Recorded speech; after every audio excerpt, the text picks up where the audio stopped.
So you're interested in being a mentor, but you have a question. You're not sure if you're really qualified, if you're ready to take on this responsibility. We want to talk to you a little bit about what a mentor should be, where he should be in life, and what are the criteria, and help you ask some questions of yourselves as to whether you're ready for this. First and foremost, and I guess my favorite criteria comes from the book of Hebrews. In Hebrews 5:14 it says, "But solid food is for the mature, who by constant use have trained themselves to distinguish good from evil." And when I read that verse, I think about a mentor is a guy who's made mistakes, but who's trained himself from those mistakes by constant use of the scriptures, by constant connection with the Father. There's a maturity that's grown in him that says, hey, I'm still learning. I'm going to make mistakes in the future, but I won't make the same mistakes next time that I made last time. So that mature, seasoned soul who's walked the path, walked with God for a while, that's really sort of criteria number one. A mentor's reliable. This is you got to be somebody who says what you're going to do, and then you do what you say you're going to do. A good reputation. You're going to be recruiting your own mentees. So they're going to be drawn to people who have a solid reputation in the church and the community. They're going to look at you and say, does he have a life that I would like to have when I get to his stage in life? And that's critical. So if you're living that kind of life, you're going to find that younger people are drawn to you. They want to know what you know and do what you did because they want to be where you are. Husband of one wife is kind of a criteria that Scripture lays out for elders. We don't believe a mentor to married men can be anything other than completely committed to his wife and to his marriage. You may have had a divorce in your past.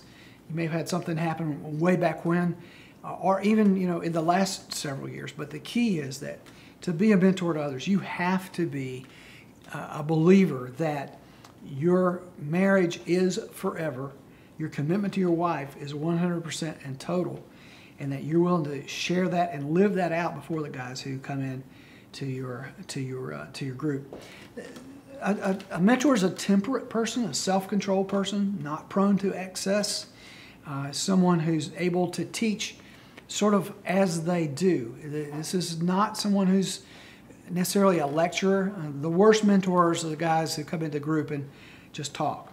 The best mentors are the ones who listen, who pay attention to what is going on in the lives of these younger guys, and then at the teachable moment, will come back and point them in a direction that will help them move closer to Christ and live a more God-centric life.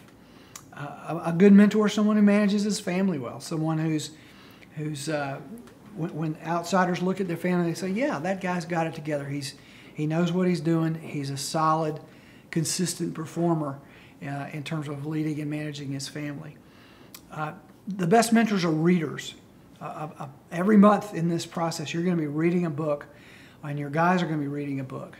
And so good mentors are learners. A definition I've used of disciple is a learner and follower of Christ. Well, when you're reading books written by great Christian authors, you're learning more and more as you go along the way. A mentor listens to a sermon and he's thinking, okay, how can I leverage that into the lives of the guys that I'm mentoring? Finally, a good mentor is someone who's selfless.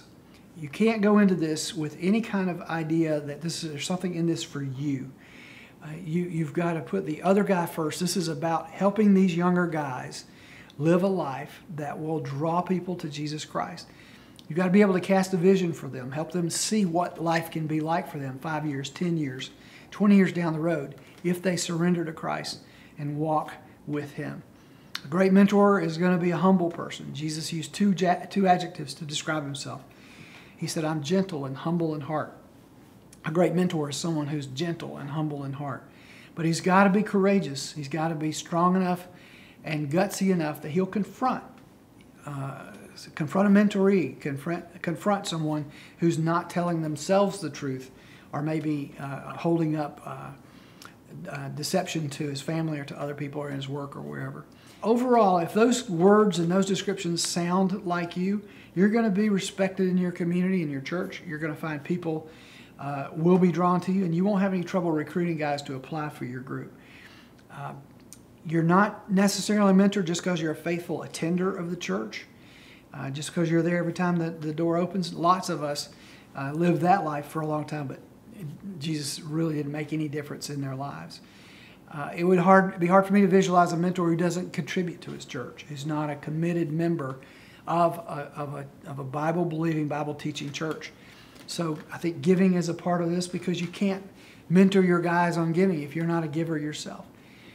So in the end, a mentor is someone who's walked with God for a while, who's a season or two ahead of the guys that he's investing in, who's sold out, all in for Jesus Christ, and who's willing to take what he's learned, what's been poured into his cup, and pour it into the cups of those younger guys who are coming along behind him.